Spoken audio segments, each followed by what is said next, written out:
Hello friends, আজকে চলে এসেছি দাদার বিয়েতে। তো আজকে চলে এসেছি দাদার বিয়ের বৌভাতের অনুষ্ঠানে। তো কী কী খাওয়া দাওয়া হলো তোমাদের কাছে আজকে শেয়ার করছি।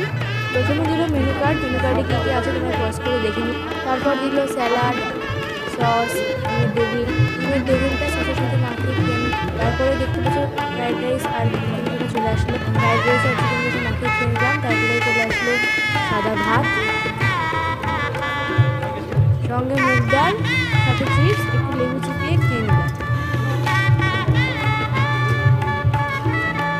তারপর চলে আসলো আজকে টেস্ট পেপার মাটন।